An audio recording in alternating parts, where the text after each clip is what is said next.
O Senhor esteja convosco. Ele está no meio de nós. Proclamação do Evangelho de Jesus Cristo, segundo Lucas. Glória a vós, Senhor. Aconteceu que Jesus estava rezando num lugar retirado e os discípulos estavam com ele. Então Jesus perguntou-lhes: quem diz o homem que eu sou? Eles responderam: uns dizem que é João Batista, outros que é Elias, mas outros acham que és algum dos antigos profetas que ressuscitou. Mas Jesus perguntou: e vós, quem dizeis que eu sou? Pedro respondeu: o Cristo de Deus. Mas Jesus proibiu-lhe severamente que contasse isso a alguém. E acrescentou: o Filho do Homem deve sofrer muito, ser rejeitado pelos anciãos, pelos sumos sacerdotes e os doutores da lei. Deve ser morto e ressuscitar no terceiro dia. Palavra da salvação. Glória a vós, Senhor.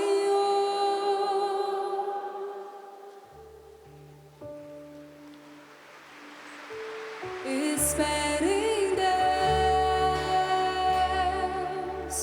louvarei novamente o meu Deus, Salvador. Espere em Deus, louvarei novamente o meu Deus, Salvador.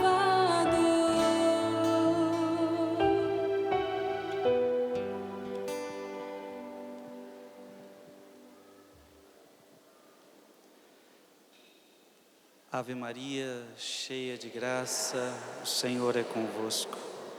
Bendita sois vós entre as mulheres, e bendito é o fruto do vosso ventre, Jesus. Santa Maria, Mãe de Deus, rogai por nós, pecadores, agora e na hora de nossa morte. Amém.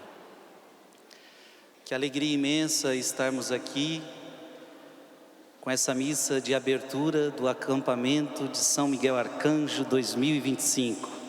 E que alegria que você está aqui, neste lugar, para vivenciar tudo isto. Quem estava acordado nessa madrugada aí rezando com a gente hoje? Ei! Dá uma olhadinha para quem ao redor de você, olha quem estava rezando com você. Agora você vê o rostinho, ó. Quando a gente reza, vemos os números, mas agora você vê o rostinho das pessoas. Diga comigo: obrigado, Jesus, por estes 40 dias de oração, que mudou tantas coisas no meu coração.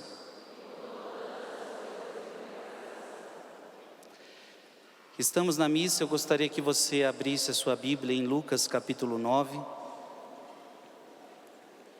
Lucas, capítulo 9, que é o evangelho da missa de hoje. Versículo 18.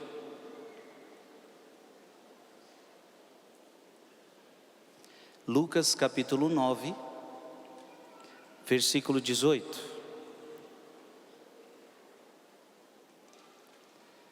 Esse primeiro versículo, ele já é impressionante para nós. E ele já traz ensinamentos preciosos. Leia comigo.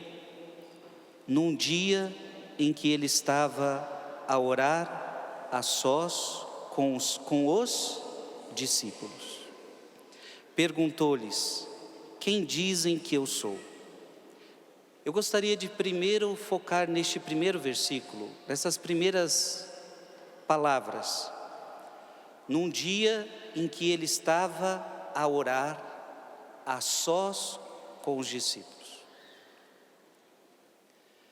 Mesmo na correria de Jesus, que era gigantesca,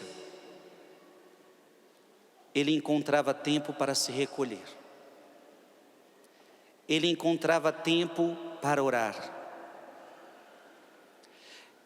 A primeira pergunta que nós já poderíamos fazer para nós mesmos é: se Cristo, na sua vida terrena, encontrava tempo para orar, quem sou eu para dizer que não tenho tempo para orar?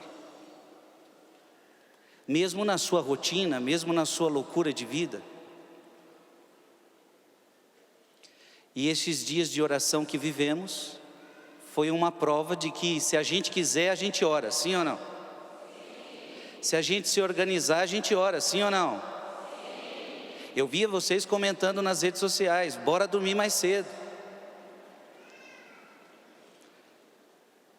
Vocês se organizaram. Nós nos organizamos para orar. Oração era costume de Jesus. Tem cristãos hoje que se dizem cristãos que oração para ele é tipo um evento. O dia que ele para orar é como se fosse um evento. Quase nunca ele para orar. A oração para mim e para você deveria ser algo frequente, algo diário. O que nós estamos lendo hoje no Evangelho é de Jesus rezando, mas ele não rezou só agora. Jesus era um homem de oração, que gostava de orar. Interessante, para orar, ele se afastava da multidão. Esses dias nós vamos orar juntos. Nós vamos cantar juntos, isto também é bom. Onde 2 ou mais estiverem reunidos em meu nome, eu estarei no meio deles. Mas Jesus nos ensina que a oração, existe uma oração que deve ser entre eu e Deus. Quando fores orar, fecha a porta do teu quarto e ora ao teu Pai em segredo. Jesus então se afastava da multidão, não porque desprezava a multidão, mas por amor à intimidade com o Pai. Então, se você ler Bíblia, você vai lendo a Bíblia, diversas vezes Jesus estava com a multidão, diversas vezes Jesus estava curando, fazendo isso, fazendo aquilo, e ele constantemente se afastava da multidão. Eu posso dizer também para vocês, eu amo a multidão, vocês vão ver, eu estou enormemente feliz de estar aqui com vocês esses 3 dias, uma felicidade imensa. Mas eu confesso para vocês, por mais que eu goste de estar com vocês, não aguentaria ficar com vocês o tempo todo. Porque todos nós temos necessidade de estar a sós para orar. Diga comigo, eu preciso na minha vida, todos os dias, me afastar da multidão. Da multidão dos meus amigos, da multidão do meu trabalho, da multidão das minhas redes sociais. Você vai precisar se afastar de várias multidões para estar a sós com Deus todos os dias. Eu espero que você entenda que a oração é para todo dia, porque a oração é alimento da alma, não só de pão. Mateus 4,4, não só de pão vive o homem, mas de toda palavra que sai da boca de Deus. A oração é o que sustenta a alma, e assim como eu preciso comer todos os dias, eu também preciso de oração todos os dias, de segunda a domingo, e de oração não tiro férias.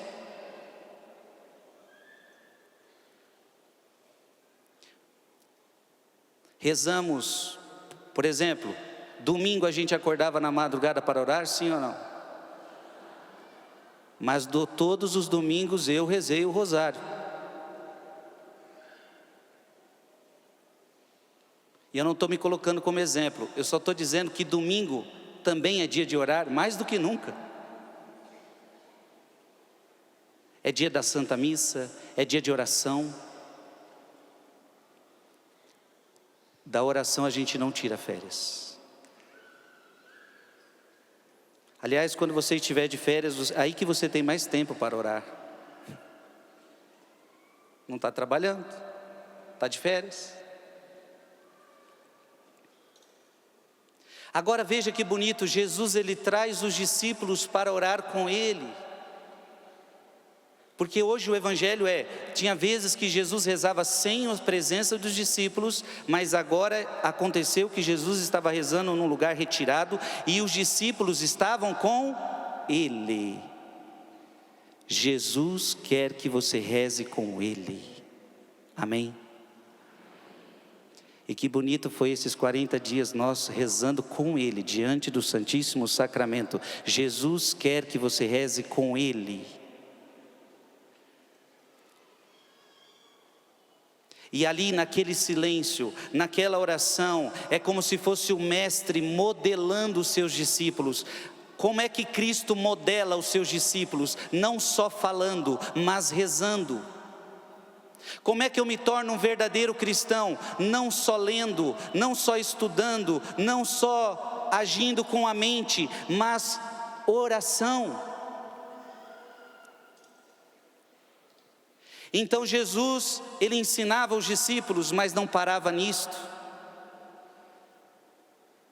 Jesus ensinava o mais importante para eles: vocês vão precisar orar, e eles ficavam olhando para Jesus, como Jesus orava, e olhando Jesus eles iam aprendendo pouco a pouco o que era orar.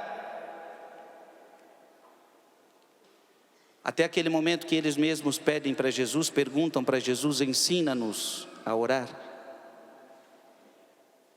Portanto, Jesus orando com os discípulos, era Jesus modelando o coração dos discípulos na oração.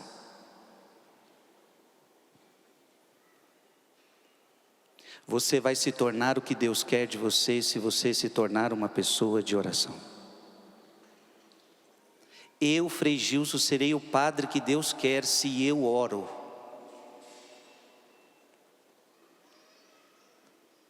Deu para entender, sim ou não? Você vai ser uma mãe do jeito que Deus quer se você ora. Você vai ser um pai do jeito que Deus quer se você ora. É assim que Deus nos modela. Então, antes de ensinar, Jesus orava. Antes de fazer milagres, Jesus orava.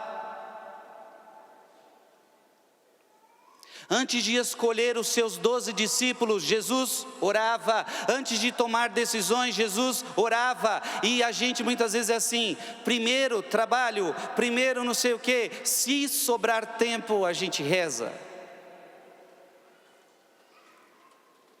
O que essas madrugadas nos ensinaram é de quão bom é quando a gente coloca Deus em primeiro lugar.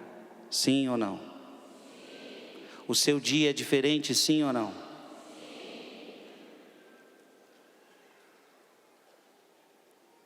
Antes de trabalhar, orar. Antes de tomar uma decisão, orar.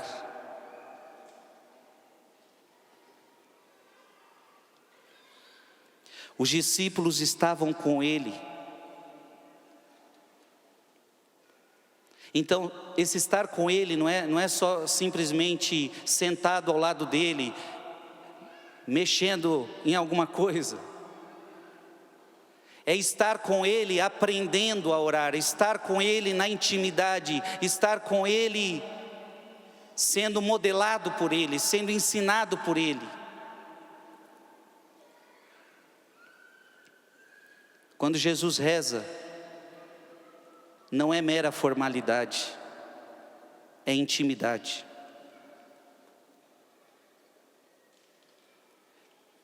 Jesus ora porque Ele assumiu em tudo a nossa condição, ora para nos dar o exemplo, se retira para nos mostrar o valor do recolhimento.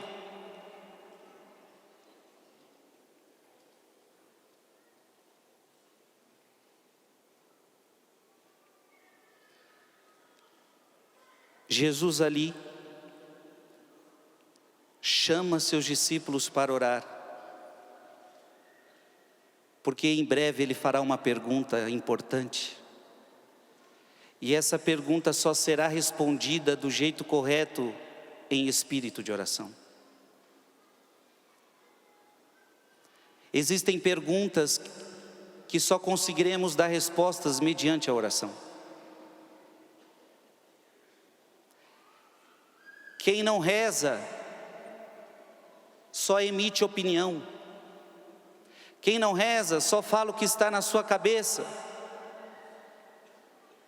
Quem não reza não está pronto para receber revelação.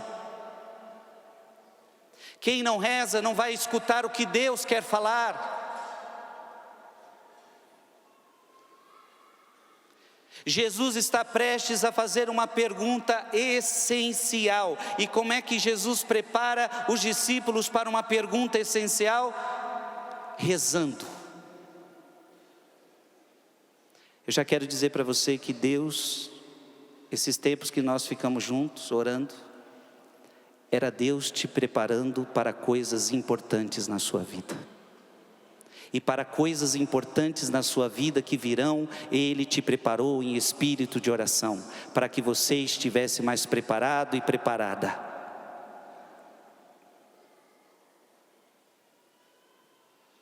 Deus nos prepara para coisas grandes pela oração.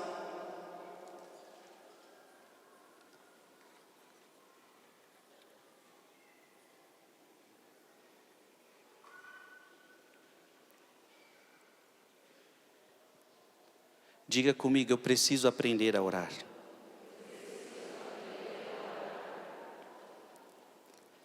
Você guarde aí Lucas capítulo 9. Deixa guardadinho aí na sua Bíblia. E vamos para Lucas 18. Lucas 18, versículo 1. Lucas 18, versículo 1. Propôs-lhe Jesus uma parábola para mostrar que é necessário orar sempre, sem jamais deixar de fazê-lo. Diga comigo, orar sempre. Não está escrito de vez em quando. Já que você repetiu, fala para a pessoa que está do seu lado. Não está escrito de vez em quando. É sempre. Sempre é de segunda a domingo. Se vira.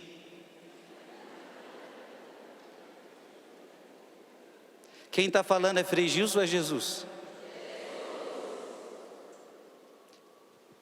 Se fosse eu, ia dar umas folguinhas para você no meio da semana. Até porque daria para mim mesmo. Mas Jesus falou que é para rezar sempre. Então não é de vez em quando. Não é quando eu quero. Não é quando eu tenho vontade. O texto não está escrito orar quando você tem vontade, orar quando você quer. Não, orar sempre. Sempre é sempre quando vai acontecer que um dia você não quer rezar, vai acontecer um dia que você vai estar doente, vai acontecer um dia atribulado, não importa, orar sempre. E para você deixar claro o que ele está falando, ele ainda diz, sem jamais deixar de fazê-lo. Jamais é. Olha para quem está do seu lado. Jamais. Bota pressão nele e fala, jamais.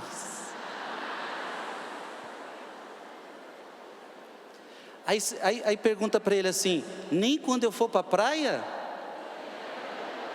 Diga para ele, meu filho, jamais.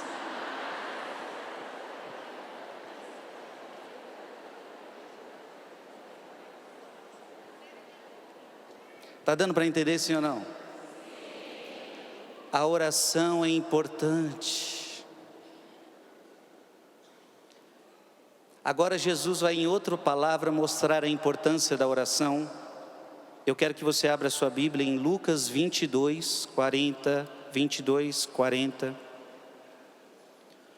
Lucas 22, 40.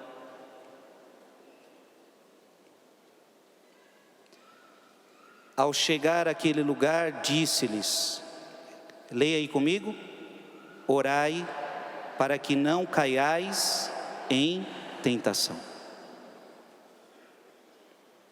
Eu pergunto para você, você quer cair em tentação? Então jamais deixe de orar. Jesus está te prometendo, se você orar, o diabo vai tentar, isso não tem como mudar, o diabo vai tentar, mas se você estiver em oração, ele não vai encontrar brecha na sua vida. Agora, se o diabo aparece, se o diabo te tenta, e você não está orando, você vai cair em tentação, seja ela qual for. A tentação da inveja, a tentação do ciúme, a tentação da fofoca, a tentação da mágoa. Orai para que não caiais em... E é tão verdade isso que Jesus fez questão de colocar essa oração dentro do Pai Nosso, ensina-nos a orar, e Jesus ensina o Pai Nosso, e dentro da oração do Pai Nosso, Jesus nos ensina a orar o quê? E não nos deixeis cair em tentação.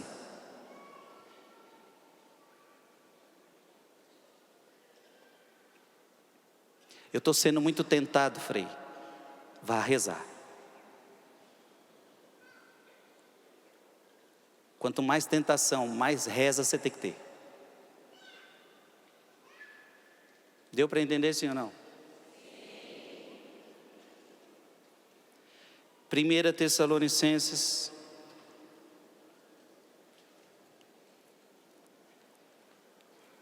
capítulo 5, versículo 17. O versículo só tem 3 palavras. 1 Tessalonicenses 5, 17, o que está escrito aí? Orai sem cessar. Mais uma vez. É o dia inteiro. Eu não estou falando que você vai ficar o dia inteiro na igreja.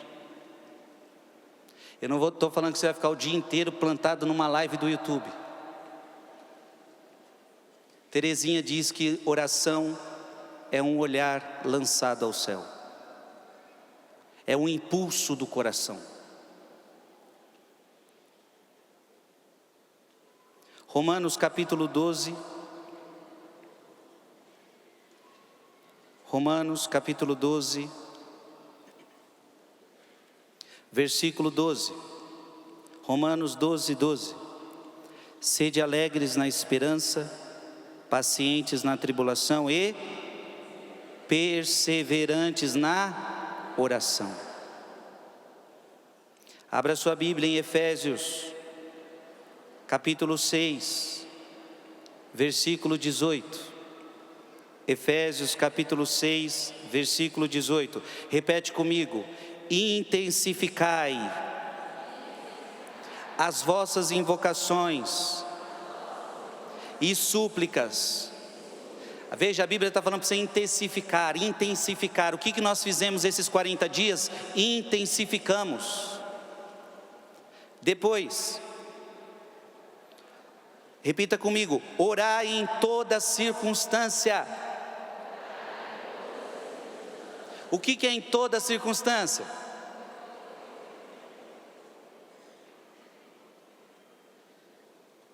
Está acontecendo problema em casa? Ore. Está acontecendo problema no casamento? Ore. Está acontecendo problema na vida financeira? Sua vida financeira está maravilhosa? A saúde está ruim? A saúde está boa? em toda a circunstância.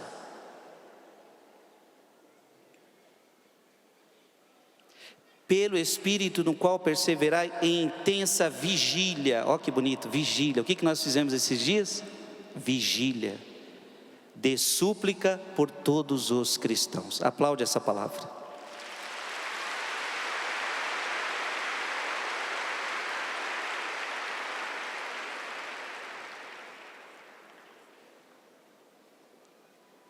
Voltemos para Lucas capítulo 9. Versículo 18, Lucas 9, 18. Perguntou-lhe Jesus: quem dizem que eu sou? Jesus olha para os discípulos: o que o povo está falando de mim por aí? Vocês acham que Jesus é curioso? A pergunta é: vocês acham que Jesus não sabia o que falavam dele? Antes que você fale, ele já sabe o que você vai falar. Antes que você pense, ele já sabe o que você vai pensar. Antes que você sinta, ele já sabe o que você vai sentir. Jesus está querendo provocar alguma coisa nos discípulos, e hoje está querendo provocar alguma coisa em mim e em você. No nosso mundo de hoje, depois de tantos séculos depois de Jesus Cristo, o que o nosso mundo está falando de Jesus? O que os podcasts estão falando de Jesus? O que os programas da nossa mídia estão falando de Jesus? O que os jornais estão falando de Jesus? O que os amigos do seu trabalho estão falando de Jesus?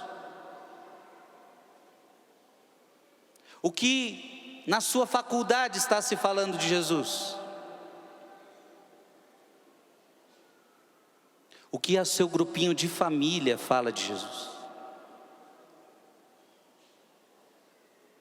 Versículo 19, o que os discípulos respondem? Uns dizem que és João Batista, outros Elias, outros pensam que ressuscitou algum dos antigos profetas. A resposta deles, essa resposta revela cegueira. Não conseguem enxergar quem é Cristo. Tentam interpretá-lo à luz do que conheciam, mas esquecem que Jesus, que é Deus, ultrapassa todo o conhecimento humano. Ultrapassa toda a expectativa humana. Deus não cabe na sua cabeça.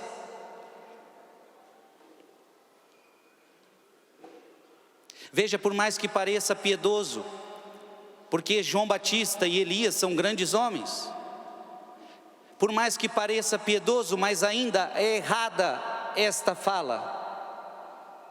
E é o que nós vemos no nosso mundo de hoje. Tem gente que fala de Jesus com uma piedade.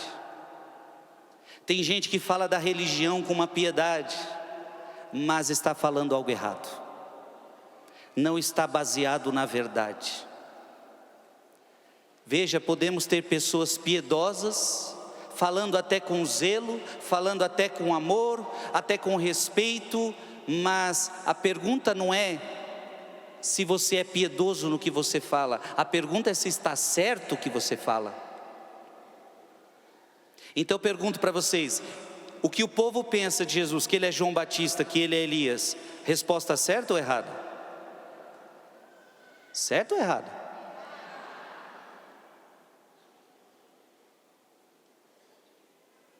Parece que vocês ficaram na dúvida.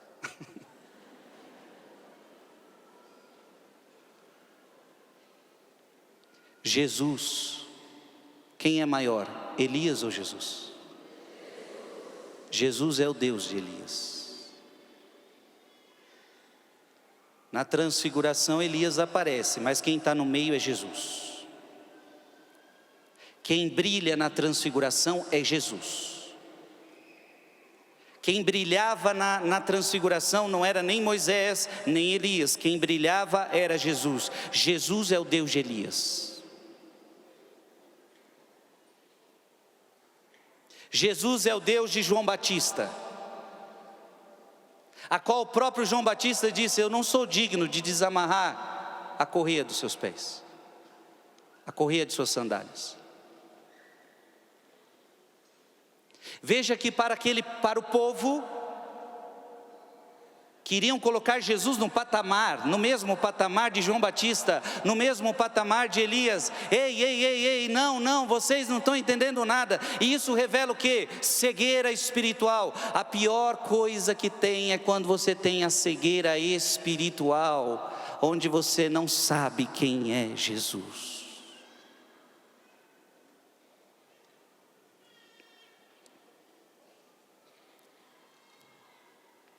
São Beda dizia: o Salvador explorava a fé dos discípulos, perguntando primeiro pela opinião da multidão.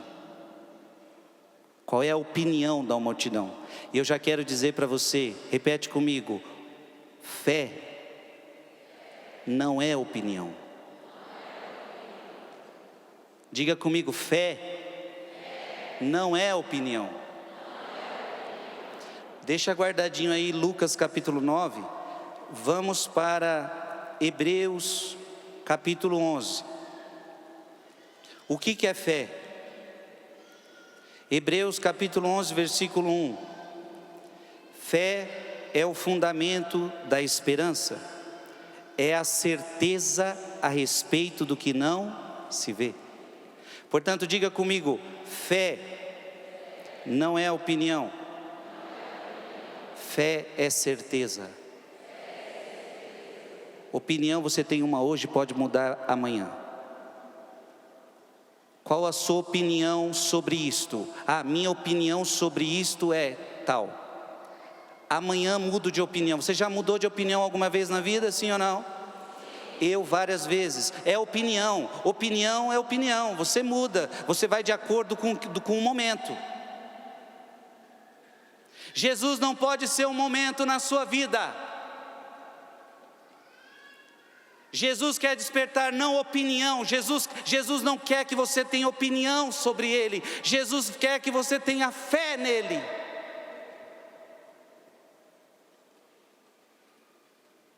A tua opinião sobre Cristo não vai mudar nada na sua vida. O que vai mudar a sua vida é a fé que você tem em Jesus Cristo. A fé que você tem em Jesus Cristo.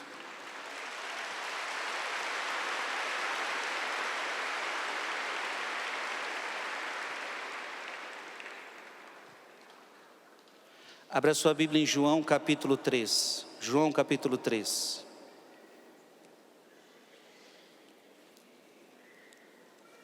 João capítulo 3, versículo 18. A palavra de Deus diz: quem nele crê não é condenado, mas quem não crê já está condenado, porque não crê no nome do Filho único de Deus. O que Deus pede para nós não é opinião, o que Deus pede para nós é crer. O que Deus pede para nós é fé. Então Jesus não está dizendo aqui: olha, aquele que tiver uma opinião legal sobre mim será salvo. Não quer saber da sua opinião. Deus não precisa da opinião da humanidade. Deus não precisa da opinião do Frei Gilson. Deus não precisa da sua opinião. Desculpa se isso te chateia. Olha para quem está do seu lado e fala com todo respeito: Deus não precisa da sua opinião.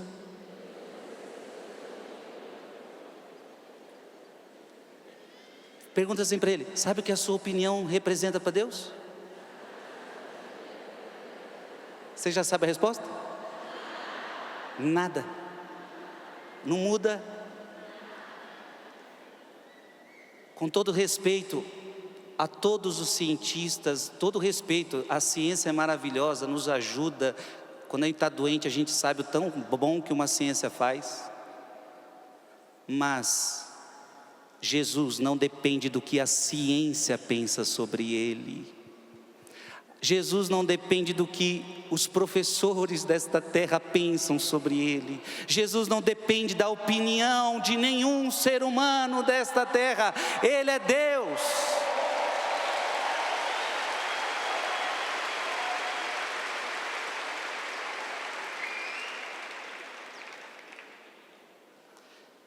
Vocês podem, isso é muito comum entre nós. Qual é a sua opinião sobre o Frei Gilson?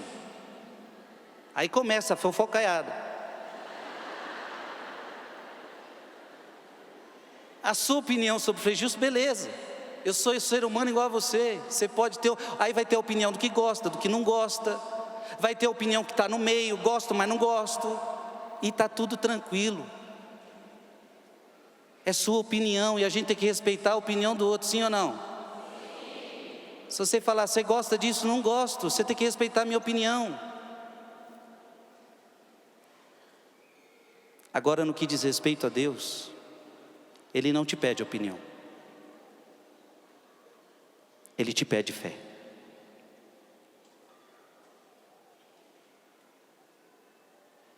Jesus está pedindo para você fé. Em outras palavras, a tua opinião sobre Jesus não salvará você, mas a tua fé em Jesus salvará você, segundo o Evangelho que acabamos de ler.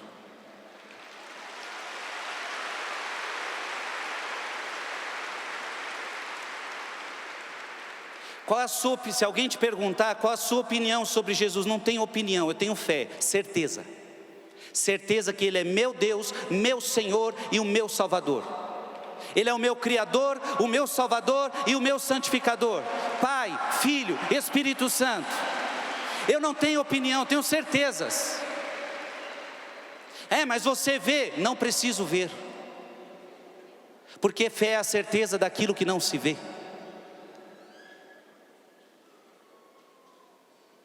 Opiniões a gente emite mediante aquilo que eu leio, mediante aquilo que eu assisto, mediante aquilo que eu vejo, mediante aquilo que eu sinto. Deus não pode estar atrelado aos teus sentimentos, ao que você lê, ao que você não lê, ao que você assiste, ao que você não assiste. Portanto, uma pessoa analfabeta pode ter mais fé do que uma pessoa intelectual, cheia de doutorados na vida, porque fé não depende de estudo.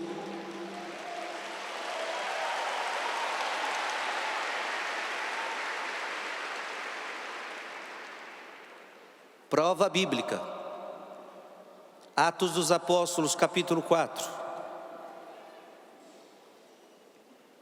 Atos dos Apóstolos, capítulo 4. Versículo 13. Atos dos Apóstolos, capítulo 4, versículo 13. O que está escrito aí? Vendo eles a coragem de Pedro e de João. Quais são os dois personagens envolvidos nessa palavra? Pedro, os dois grandes apóstolos. Diga comigo, Pedro e João. E considerando que eram homens sem estudo e sem instrução. Pedro tinha estudo? Pedro era instruído? E se tornou o primeiro papa da igreja. Porque confessou a fé em Jesus Cristo. E é sobre a fé de Pedro que a igreja se sustenta, se levanta. João, sem estudo e sem instrução, por revelação. Aliás, ele mesmo escreve um livro que se chama Revelação, o livro do Apocalipse, a qual direto você lê o livro do Apocalipse, escreve João. O próprio Jesus vai ditando para ele, escreve João, escreve o que o Espírito diz às igrejas, e João vai escrevendo. Um homem sem estudo, um homem sem instrução, porque, preste atenção, Deus quer que você viva de fé. E como é que Ele nos prepara para essa vivência de fé? Através da oração, para que você seja capaz de receber as revelações de Deus. E tudo isso eu falei só porque eu li São Beda, que dizia: o Salvador explorava a fé dos discípulos, perguntando primeiro pela opinião da multidão, para que a confissão deles não parecesse formada por isso, mas pelo conhecimento da verdade. Ou para que não vacilassem como Herodes, mas crescem no que viram. Jesus não quer que você se baseie no que o mundo está pensando, mas Jesus quer que você se baseie na verdade.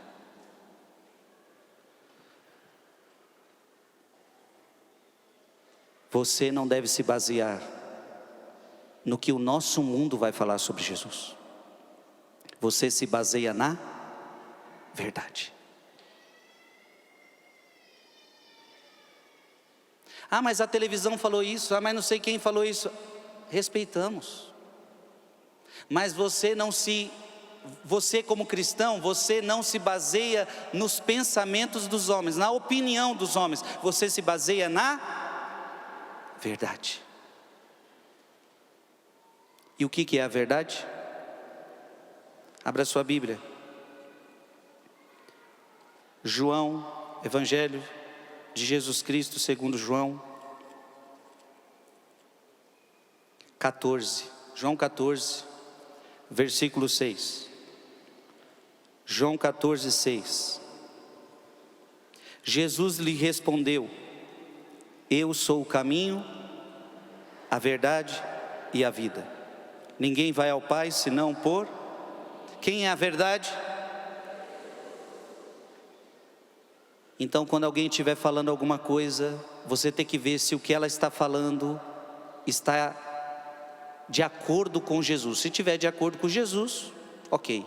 Se não tiver de acordo com Jesus, é a opinião dela. Eu não me baseio em opiniões, eu quero me basear na verdade. E a verdade é quem? Jesus. João 17, 17. João 17, 17. Santifica-os pela verdade, a tua palavra é a verdade. Ergue a tua Bíblia lá no alto. Ergue tua Bíblia lá no alto. Olha que coisa bonita. Ergue tua Bíblia lá no alto e diga bem alto: a tua palavra é a verdade. Aqui está a minha fé. É nisto que eu creio. Não em opiniões. Que hoje é uma, amanhã pode mudar. Eu não me baseio em opiniões. Eu me baseio em certezas. E a tua palavra é verdade. Uma certeza eterna para a minha vida. Amém. Dá um beijo nessa palavra e aplauda essa palavra.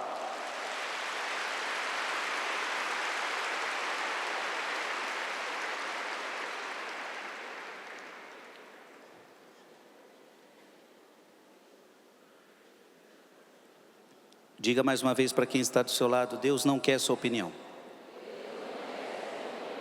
Deus quer sua fé. O que acontece quando a gente dá as nossas opiniões? Vamos ler um trecho da Sagrada Escritura. Abra sua Bíblia em Mateus 16. Mateus 16.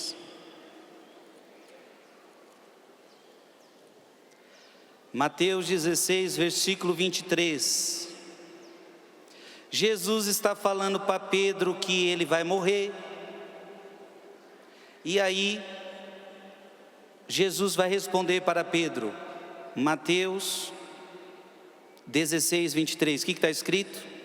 Mas Jesus, voltando-se para ele, disse-lhe: afasta-te, Satanás, tu és para mim um escândalo. Teus pensamentos não são de Deus, mas dos... Teus pensamentos não são de Deus, mas dos homens.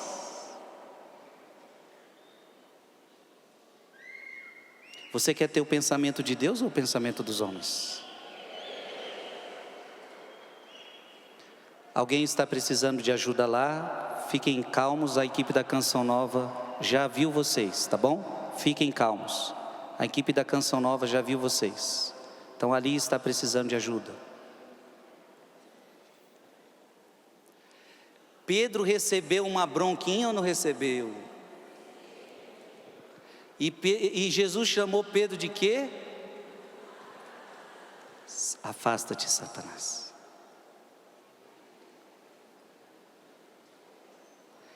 Tem muita gente que está precisando ouvir isso.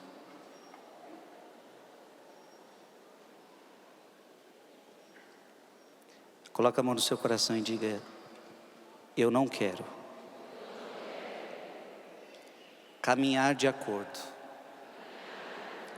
com o pensamento dos homens, mas eu quero caminhar de acordo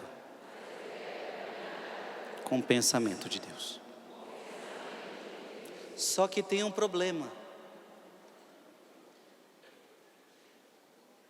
Tem que ver se você tem coragem de caminhar de acordo com o pensamento de Deus.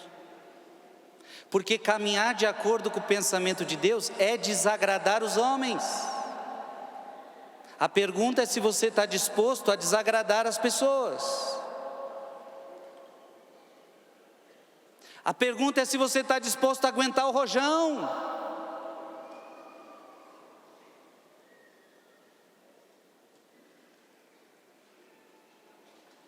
Porque o mundo vai emitir a sua opinião e você vai emitir sua fé. E quando o mundo emitir a sua opinião, eles vão querer que você a respeite. E quando você emitir sua fé e dizer que a sua fé é segura e não tem erro e é uma certeza, eles dirão que você está sendo intolerante.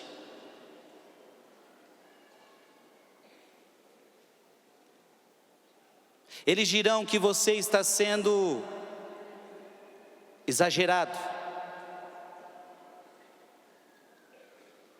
Falarão e falarão e falarão e falarão e falarão e falarão.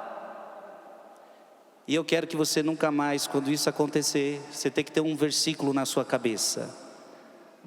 Gálatas capítulo 1, versículo 10. Diga comigo, Gálatas 1, 10.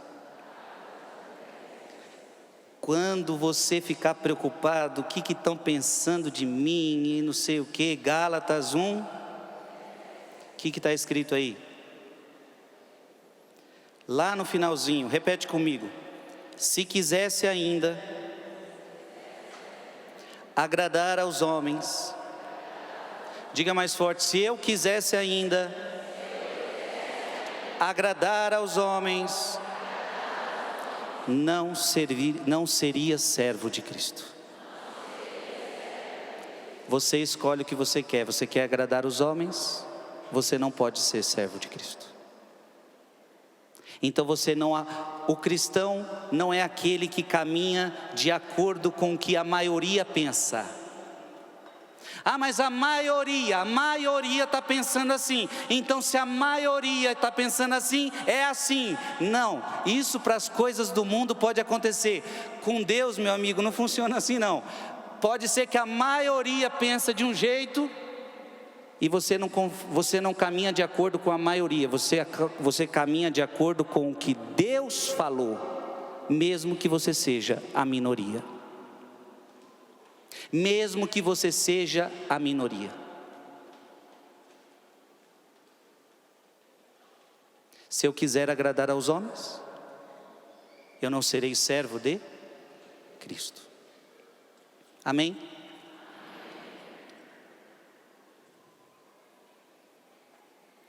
Primeira Coríntios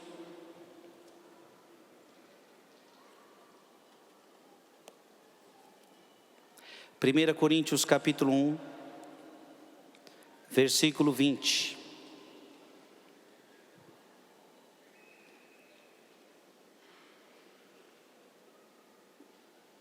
Primeira Coríntios capítulo 1, versículo 20 a 21. O que está escrito aí? Onde está o sábio? Onde o erudito? Onde o argumentador deste mundo? Acaso não declarou Deus por loucura a sabedoria deste mundo?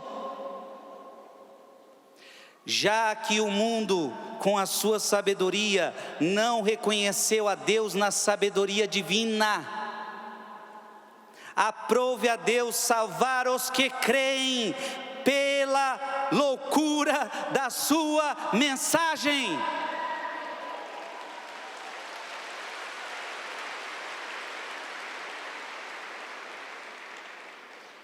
Uau! Este texto resume tudo que eu falei até agora. Sim ou não? Vamos ler de novo? Onde está o sábio? Onde está o sábio deste mundo? Repete comigo, onde está o sábio? Onde está o erudito? Onde está o argumentador deste mundo? Está cheio de argumentador ou não está? Ah, mas por que Deus isso? E é as mesmas perguntas de sempre. Onde está? Acaso não declarou Deus por loucura a sabedoria deste mundo? Será que Deus vê a sabedoria deste mundo como? Como loucura.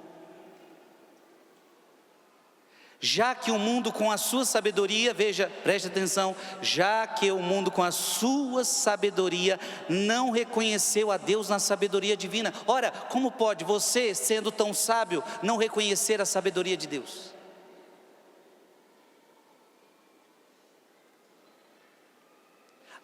Já que é assim, você quer ficar com a sua sabedoria? A sua sabedoria dos livros do mundo, a sua sabedoria do conhecimento deste mundo, ignorando a sabedoria divina? Já que é assim, aprove a Deus salvar os que creem. Aprove a Deus salvar quem? Não os que têm opinião.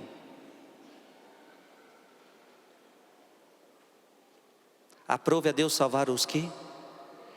Diga comigo, eu quero ser este. Eu quero fazer parte dos que creem. E aqui que bonito, né? Aprove a Deus salvar os que creem pela loucura da sua mensagem. As pessoas começam a ver você seguindo a palavra de Deus e dizem para você: loucura! Tá ficando doida!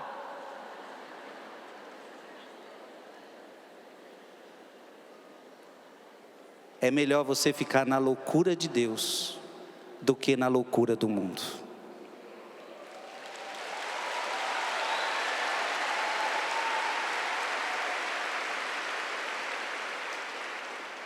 Existem duas loucuras somente para você seguir: a loucura do mundo ou a loucura de Deus. Qual que você quer?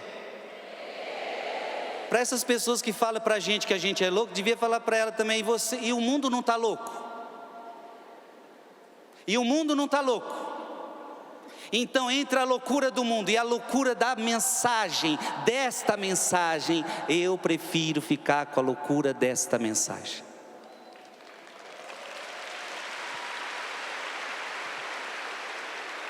Mas aqui não é loucura de te internar no manicômio não, viu?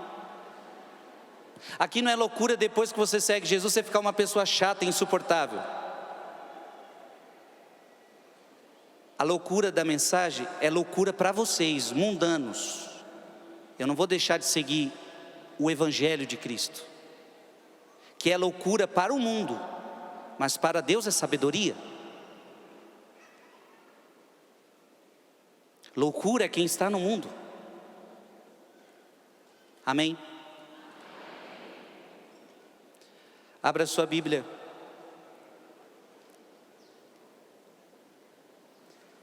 Você está bem pertinho. 1 Coríntios, na verdade já está na página aí.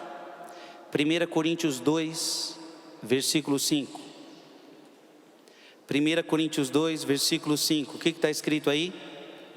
Para que vossa fé não se baseasse na sabedoria dos homens, mas no poder de Deus. Glória a Deus.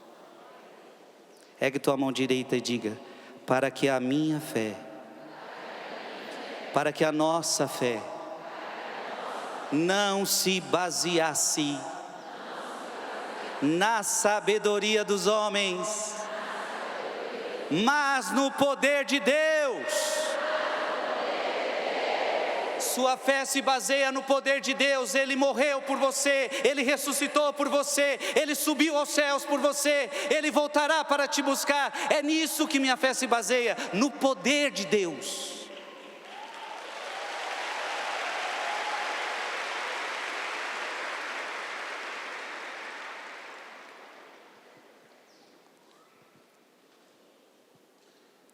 E quem tem essa fé não é abalado. Quem tem essa fé não é iludibriado pelas opiniões contrárias.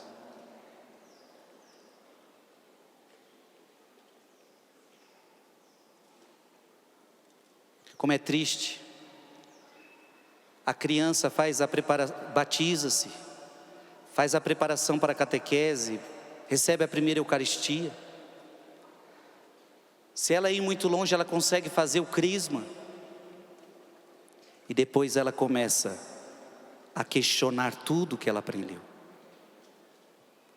Ela começa a dar mais valor ao que os homens falam do que o que Deus falou para ela. Agora é claro, o mundo não tem medo de emitir a sua opinião, mesmo que não seja verdadeira. E olha, às vezes o mundo fala a mentira com força, e parece que está falando a verdade, e nós que temos a verdade, falamos frouxo, com medo, parece que estamos falando a mentira. Nós cristãos não podemos ter medo de falar o que cremos, o que acreditamos, o que confiamos, e falar com amor, e falar com devoção, e falar com fé, e falar com convicção.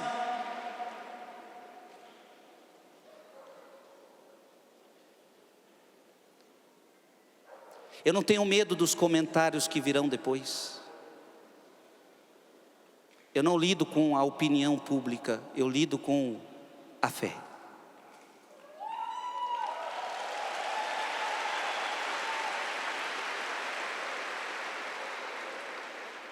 Amém?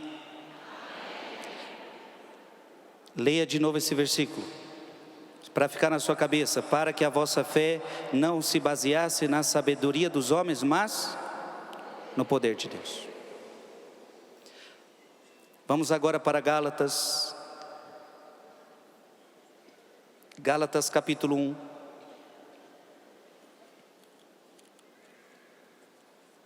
Gálatas capítulo 1. Versículo de 11 a 12.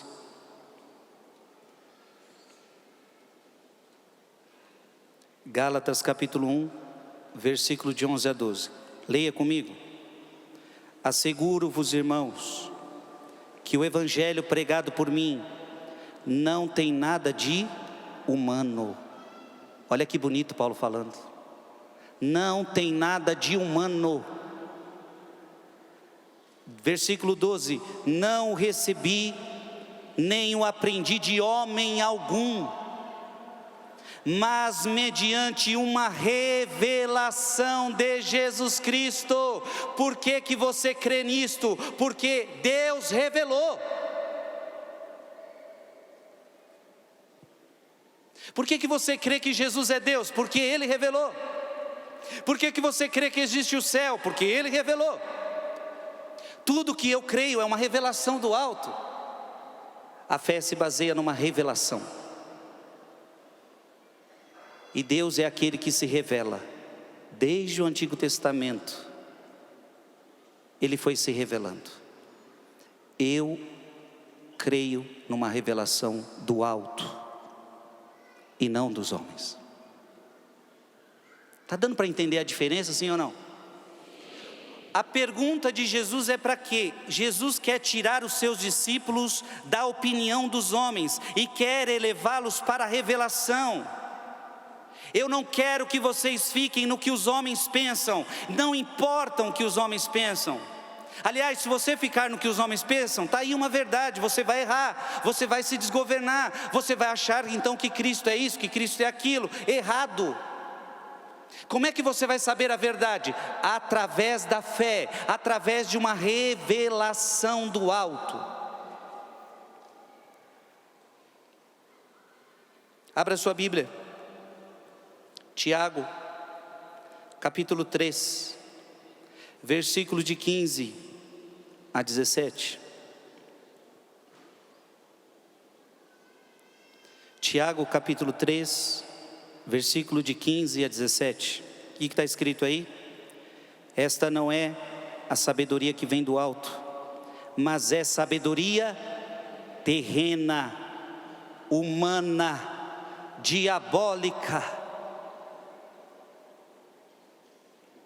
Diga comigo, a sabedoria desta terra pode ser terrena, humana e até diabólica. Você está entendendo, sim ou não? Tem coisas que nós ouvimos por aí que é terreno, que é humano e que às vezes é até diabólico.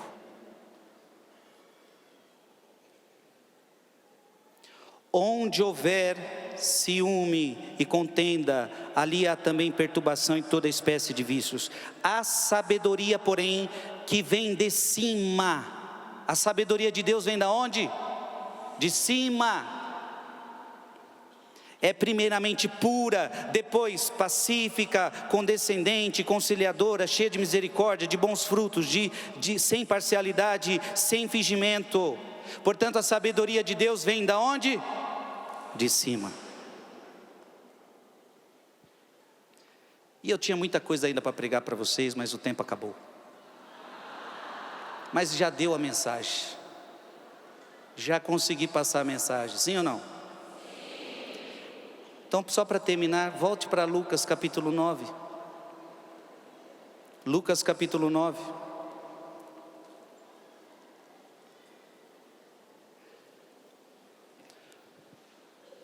Versículo 19.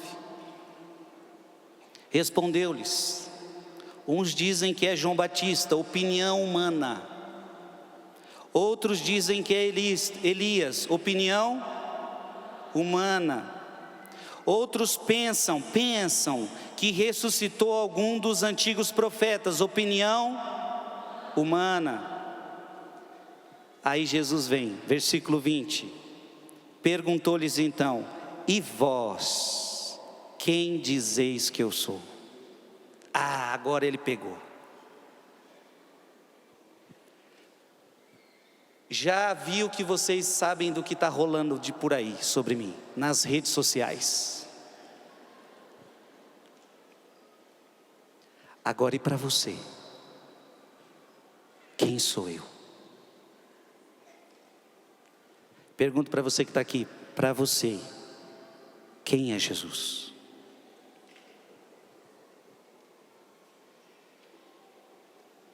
Tem gente que se eu perguntar isso vai falar, é um cara legal. Não. Não é o cara legal. Isso você fala para os seus amigos. Isso você fala para os seus amigos. Um cara legal. Jesus, olha para quem está do seu lado, não é assim. Diga assim, opinião errada.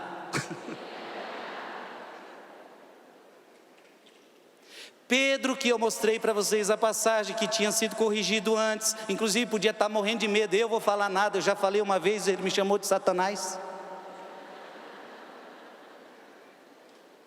Mas Pedro, naquela ocasião, inspirado pela sabedoria humana, inspirado por uma sabedoria terrena, inspirado por uma sabedoria diabólica, como nós vimos, agora Pedro vai receber uma revelação.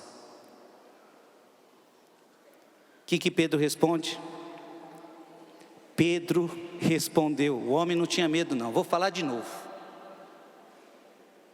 Pedro respondeu: tu és o Cristo de Deus.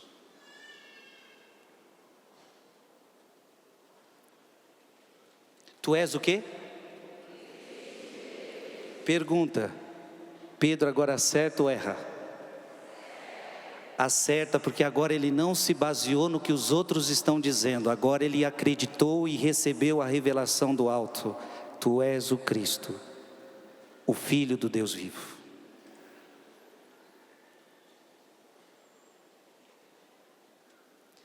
Você sabe que a palavra Cristo significa ungido. Portanto, Pedro, para deixar claro que ele não é qualquer ungido, porque os reis eram ungidos, os profetas eram ungidos. Para não ficar dúvida, Pedro não só diz: tu és o Cristo, porque se falasse só tu és o Cristo, mas tantos foram Cristos, tantos foram ungidos. Para não ficar dúvida, e para não ficar dúvida que Pedro está recebendo a revelação do alto, Pedro está dizendo: tu és o Cristo, o Filho do Deus vivo. Não é qualquer Cristo, não é qualquer ungido, não é como João Batista, não é como Elias. Tu és o Filho de Deus. No Evangelho de Lucas não temos isso, mas em outro Evangelho Jesus diz: feliz és tu, Simão, porque não foi a carne e nem o sangue que te revelaram isso, mas foi o meu Pai que te revelou. E por isso você agora se acertou.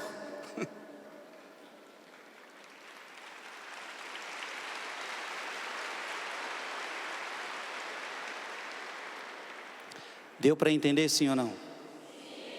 Coloca a mão no seu coração e diga: Jesus, tu és o que há de mais importante para mim. Tu és o Filho de Deus. Eu creio em ti. Tu és o meu Senhor, o meu Salvador. E para nós terminarmos, eu só queria que você abrisse essa última passagem. Romanos, capítulo 10. Romanos, capítulo 10. Eu quero só terminar com essa passagem. Ou melhor, desculpa. Vamos para outra. 1 Coríntios, melhor. 1 Coríntios, capítulo 12. 1 Coríntios, capítulo 12.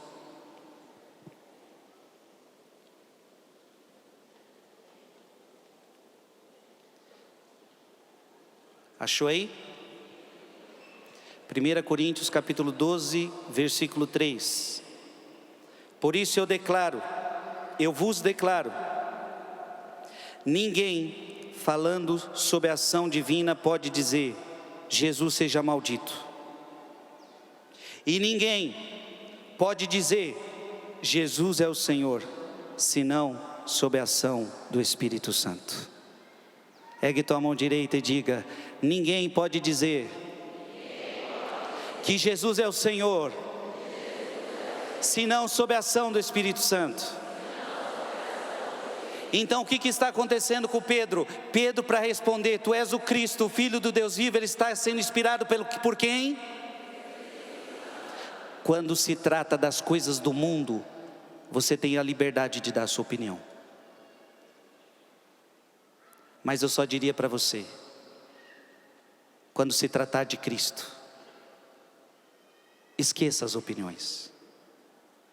Deus quer a tua fé, Deus quer o teu amor. A tua opinião não é importante, não vai mudar nada na sua vida. Só pode dizer Jesus é o Senhor pela ação do Espírito Santo. Então erga teu braço mais uma vez e diga: eu me abro ao Espírito Santo.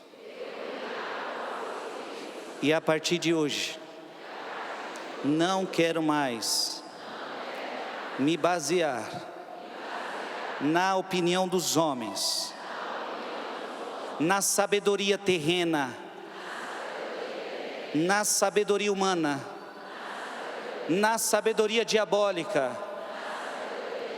Eu quero crer em Jesus.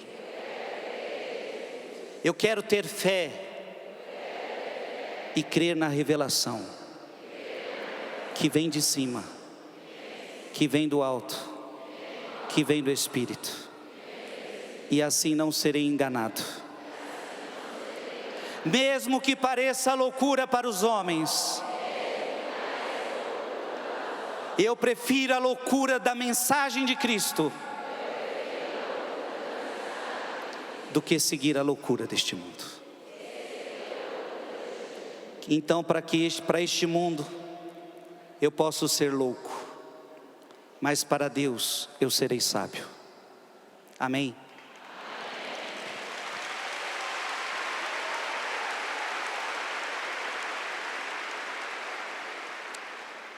Faça um profundo silêncio no seu coração e deixe essa mensagem cair e penetrar